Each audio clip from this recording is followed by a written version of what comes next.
But if we go back to the beginning of your story for people who don't know your story. Okay. Your childhood was not an awesome childhood. I was put in 4 different foster homes, which is rare for a young person. I mean, people want to adopt babies. Mm-hmm. And I was a baby, tossed around, and unfortunately I was told that I was abused in the homes, and that's why they kept moving me. I was sexually abused and physically abused in foster care. And then when my parents got me, I was about 2, and the social worker came over. It keeps coming back to dogs. I don't know why. I'm a dog freak, but in a good way. So my mom said that when the social worker brought me home, I had nothing with me. I had the clothes on my back, and that was it. Wow. And my mom was like, doesn't she have any clothes or anything? Like, how come you didn't bring anything? And they said to her, well, in case you want to give her back, we're not bringing anything. And my mom said, well, she's not a dog. And I'm like, geez, what is it with this dog thing?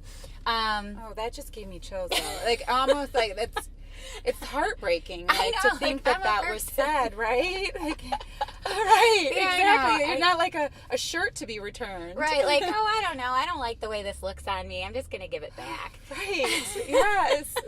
Yes, this is a child. Oh, wow. So you could see why, I was the kid that sort of was jaded, and they would tell me they love me, and I'd be like, whatever. And I was expecting to leave. I guess I was like a mess. Like, I had a rash on my face all the time from my nerves, and I cried all the time. I was afraid of men. I wouldn't sleep. They had to change a lot of things around for me when I got there because I was just kind of a mess. But the funny thing, I think it's funny. It's very sad, but I think laughter is just sort of how I handle a lot of things. It's just, I think, an easier way to deal with stress and maybe even release a little of the bad parts of my life, because it's not that bad anymore. It's great now, so I can laugh about it. But I used to go into my brother's rooms and steal their stuff, the things that I liked, and I would hide it in my pillowcase because I figured when I leave, I'm going to take the good shit with me. And I was like, what was the good stuff? I mean, I was a little kid, so the good stuff were like rocks and, stuff like little figurines that I thought were cool or cute. I wasn't really a very girly girl. And actually, my mom was rough on me, man. That must be the German stock or something, because she used to tell me, like, she'd put bows and stuff in my hair, and I would pull them out, and I hated them, and I ruined my first communion dress with bike grease. I was just that kid, Yeah, and you like to get a little dirty. Oh, always just messing everything up and running around, and I would never walk anywhere. I ran everywhere. I did cartwheels everywhere. There was no such thing as, like, walking. I couldn't stay still. Some of that was PTSD. Some of it was just because I had a lot of energy. So my mom told me that she adopted a girl for a reason, and she didn't get one. Like, no, girls don't have to wear bows. Get this crap out of my hair. So yeah, I would take their, like, G.I. Joe dolls and stuff. But the point of it was that they were trying to teach me that I didn't need to do that because I was going to stay there. And I did. They didn't give me back. I'm surprised because I was tough. With all you went through, and as a child, like, it's hard to make sense of that, right? You're young.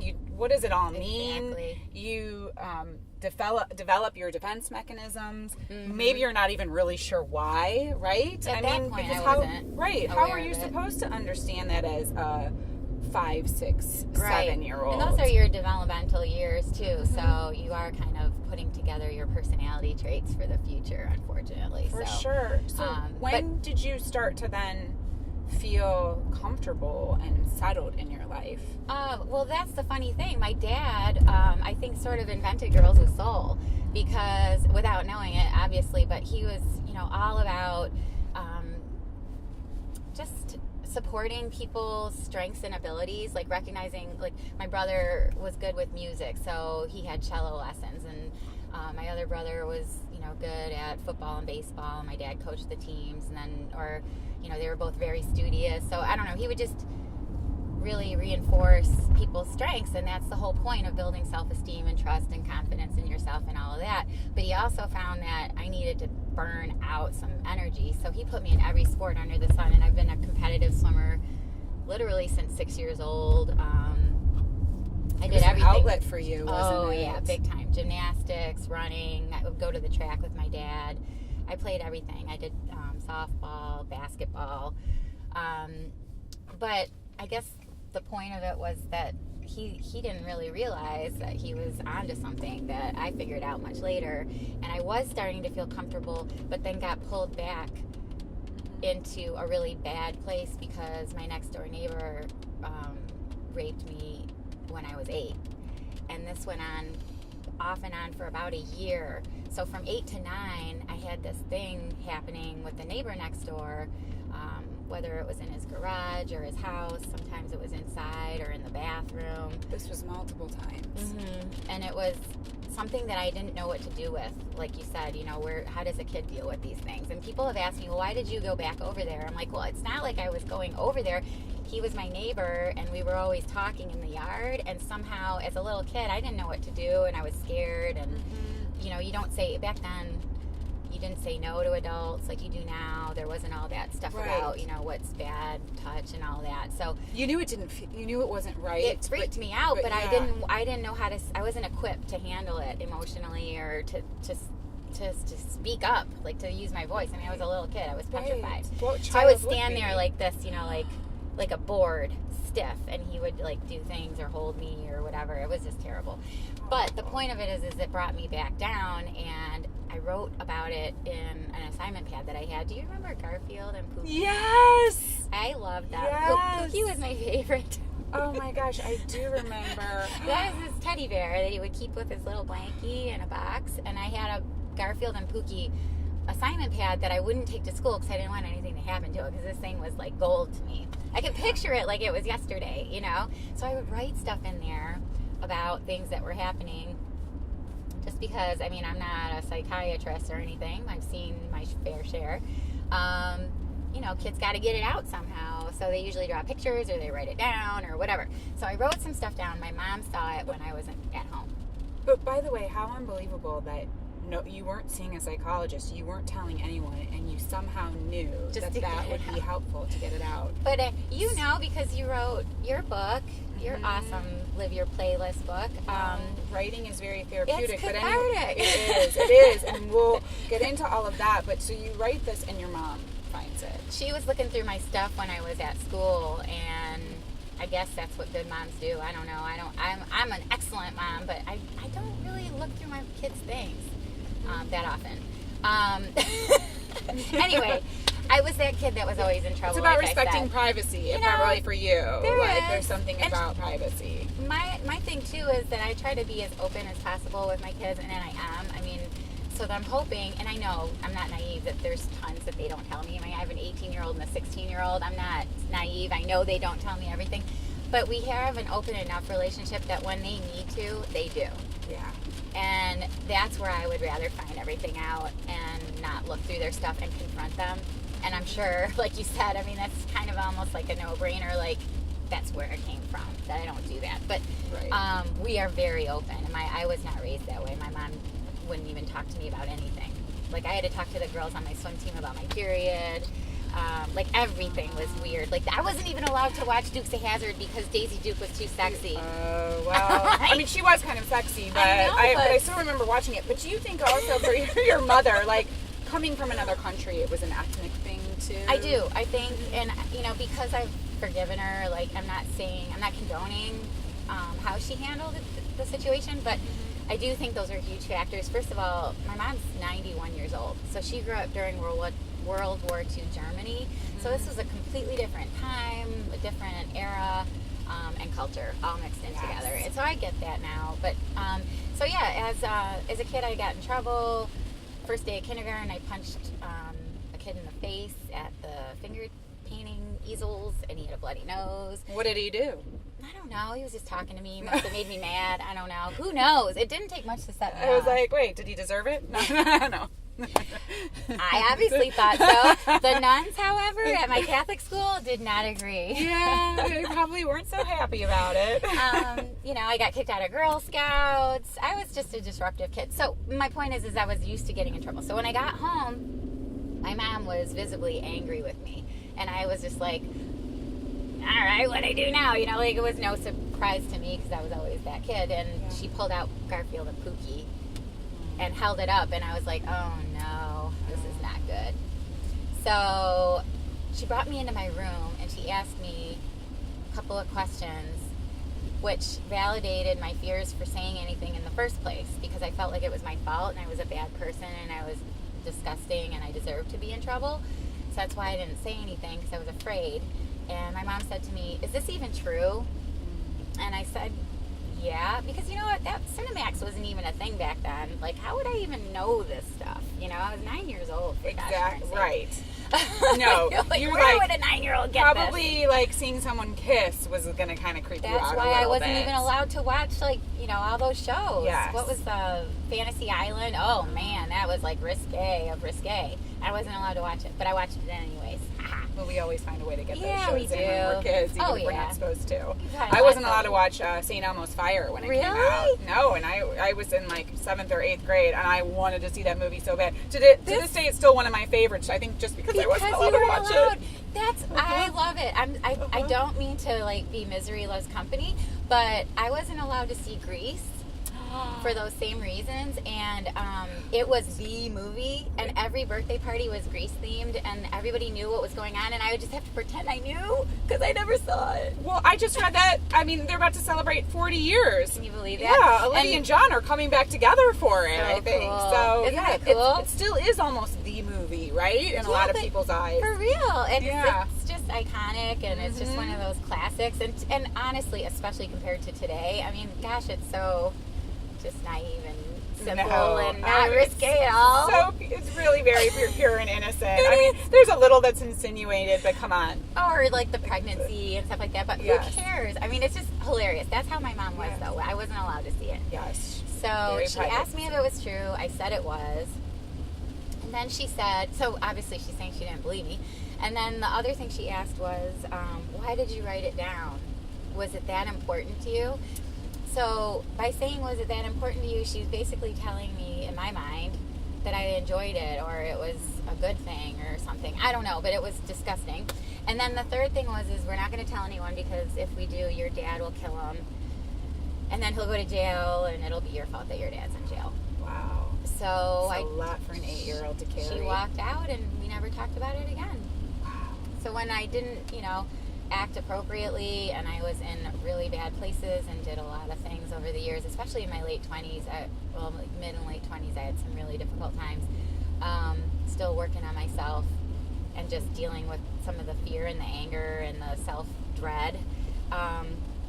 All the people that had to deal with my, crazy behavior didn't know where it was coming from. So they just thought I was crazy. Yes, but it comes from something, right? There's a Usually, past that causes the current, right? There's a cause and effect in life. Yeah, and I see that a lot in the kids that I work with, especially the girls in residential treatment, and I see myself in them, particularly that they feel like they're there because of things that they've done, but the things that they've done are a direct result of the abuse that they've experienced. So it's honestly, it isn't their fault, but it's made to feel as if it is.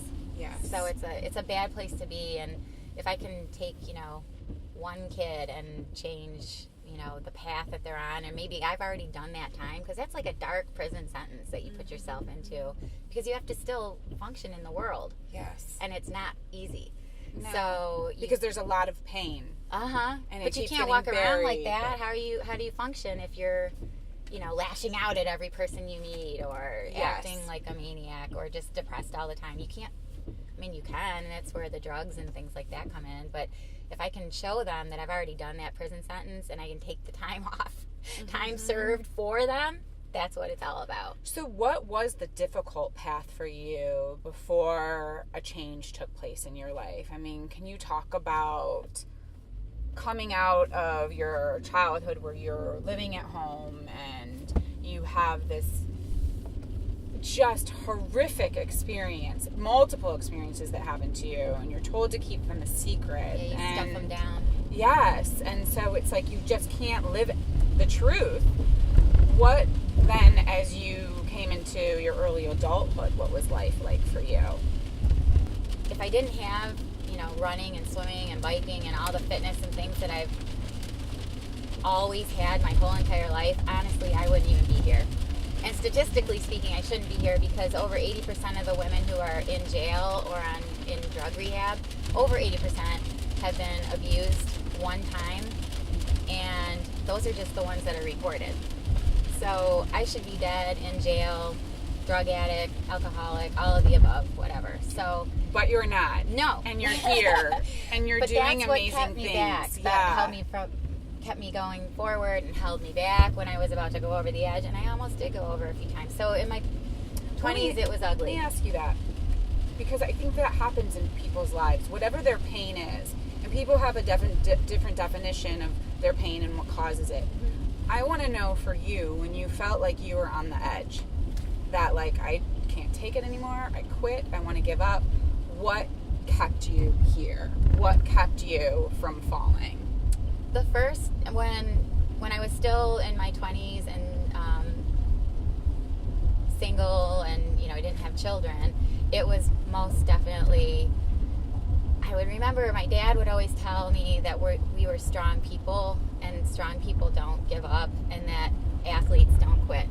So I kept telling myself that I'm an athlete, I'm not going to do this to my body anymore, I'm not going to hurt myself, and an athlete perseveres, and I can keep going. So I just kept going because I felt like I didn't want to ruin good things that I knew I had going on in my life, which was being able to accomplish physical achievements, and those equated to emotional strength, and then achievements as a human being, just like that I can overcome obstacles. Yeah.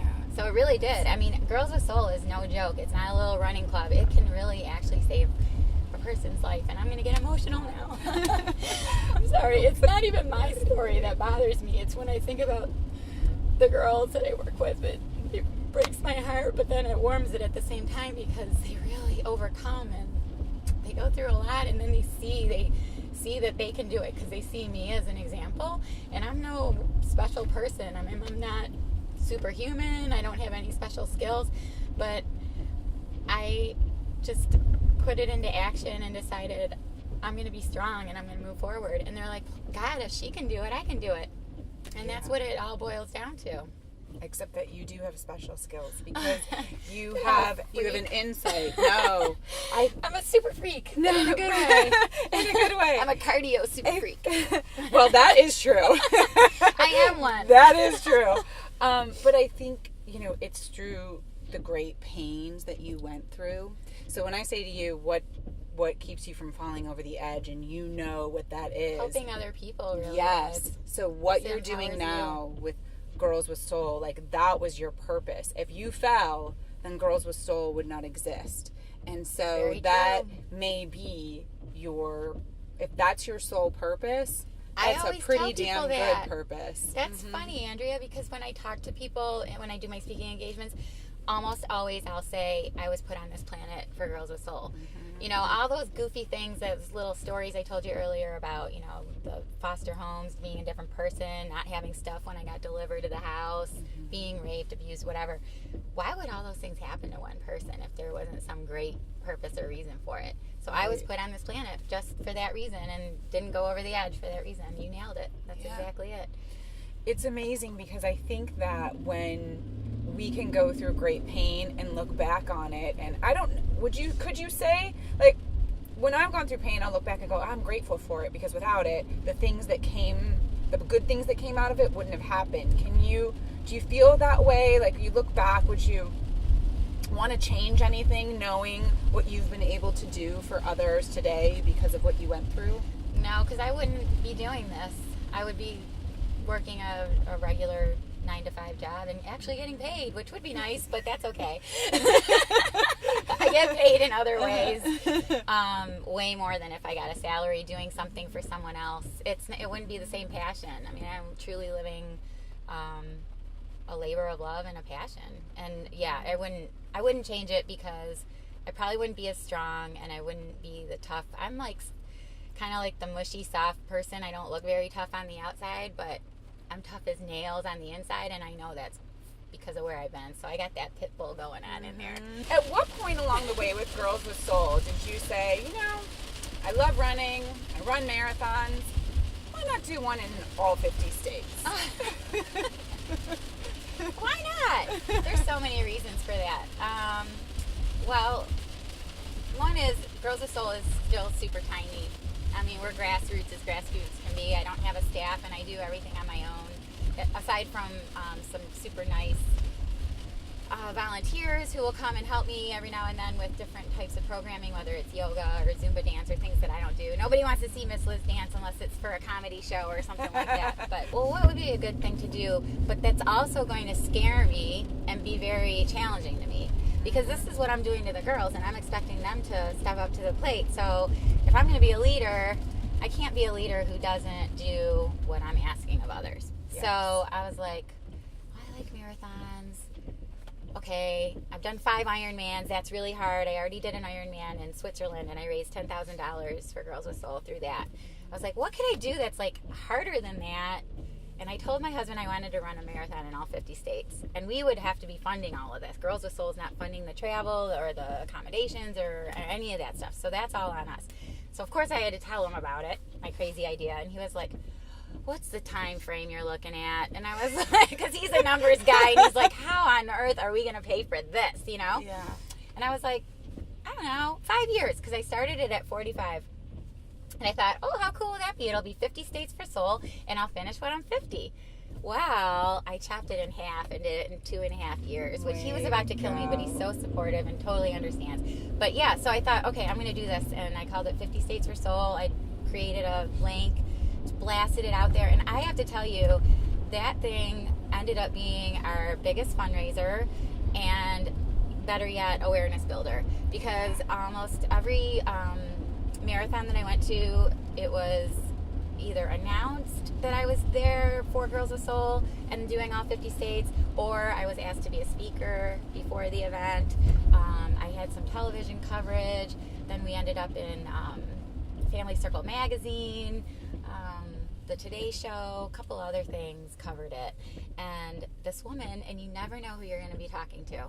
I talk to so many people that are still involved with Girls with Soul that I just happen to be running next to. So if this stuff wasn't meant to be, you know, I wasn't put on this planet to do Girls with Soul, these are all like huge signs to me that I'm on the path, literally on the path that I'm supposed to be on. Like, you get those reminders. I think they're dropped into your lap just when you go, what am I doing? Is this the right thing? When you question yourself, that's when you get one dropped in your lap. You do. Yep. Mm-hmm. And it happens every single time. I'll be running along. I was in like North Carolina, and we had a flat tire. We drove there, and a friend of mine who went with me, he got a flat, and I had to walk, and I was looking for a coffee shop, and I was in the crankiest mood, and I was so mad because I couldn't find any caffeine. Watch the hell out if I can't run and I can't find my caffeine. So caffeine? Oh, yes, heavily caffeinated. So I walk into this bakery thinking, oh, they have baked goods. Maybe they got coffee to go. I don't know. I was just cranky. And I was totally meant to walk in there because the bakery was also in a partnership with a home for women who have been abused and are dealing with, you know, different types of dependencies or drug addictions and things like that. And then they get transferred sort of like a transitional housing. And they have a work program at the bakery. Okay. And the girl I started talking to at the counter just asked me about what I was doing, and I told her about the marathons and everything, and turns out that was her first day in her new apartment. She just got out of this residential program. Wow. I'm just like, are you kidding me? And then another race, I was running along telling somebody something. She asked me what I was doing, and I told her, and come to find out she had a foundation, and about a month later we got a check for $15,000. Oh my gosh. So it's like, I'm sorry, but there's 30,000 people in a race, and I happened to just be chatting with her, and not intentionally. I didn't know who she was. She was just, I told her my story. She asked me questions, and we parted ways at some point, you know, when your paces change up a little bit, and it was great talking to you, whatever, and boom. You have a story that sticks with people. You do. It does. And if it motivates them to write a check for $15,000, great. Or more or less or anything, right? Everything helps. I think sometimes people then hear like a big number and they think, I can't do that. So if I can't do that, then maybe I just shouldn't help at all. And my guess is you would say no. Everything else adds up. And it's so true. I think people feel that way a lot. And yeah, especially because we're so small. Yeah. I mean, when I get $10, I'm excited. And all those dollars, even if it's $10, it adds up. And it goes really far because everything that we bring in goes to the programs, and we do get a lot of great donations because we supply the girls with running shoes and workout attire and all that stuff. Yeah, things that they don't have and don't have access to and can't afford. Yeah. So your goal through the program, I mean, in a material way, is that you know psychologically how much fitness, exercise, getting out and moving helped you release what the pain or the negative experiences you had that were building up, right? So running, moving, it's a stress buster. Heck yeah. And so house cleaner, mental house cleaner. Yes. But then Girls with Soul, like from a material standpoint, can provide these tools that the girls need because they don't have running shoes, right? Yeah, and a lot of times they don't have sports bras. They don't even know that you're not supposed to put the bra over your regular bra. I mean, these are things that you just assume people know what to do with them. That's how how little fitness is even on their radar. You know, that they don't have any of these things. And then they realize, oh, maybe it's not as uncomfortable as I thought, you know? Yes. Because if you have the right gear, it helps a little, you know, to be comfortable. And, you know, I don't have this problem, but a lot of them have to run like this, you know, because they're heavy-chested. Yes. I'm like, yeah, I've never had to deal with that. But I get it, and it is uncomfortable. So having the right gear is really imperative. And plus, it makes them feel good. It makes them feel, you know, like they're important, that I care about them, that they're worth getting new items. You know, I don't give them used stuff. They get stuff that has price tags still hanging on them, and it makes a big difference, you know. So after 50 marathons, 50 states, now coming up the Great Wall of China, which, by the way, I had to Google. I had to look up to see how many miles it was. It's like 3,000 miles. It's over 5,500. So are you running the whole thing?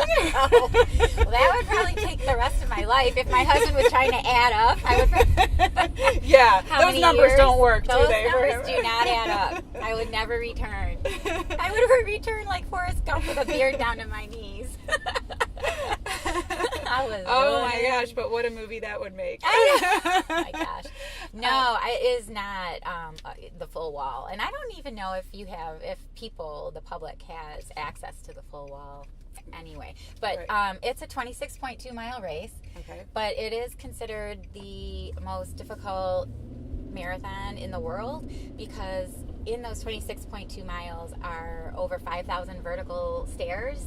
So you're climbing stairs that are all different heights. Some of them are knee high, some of them are only like a couple inches high, but there's over 5,000 of them on the marathon course.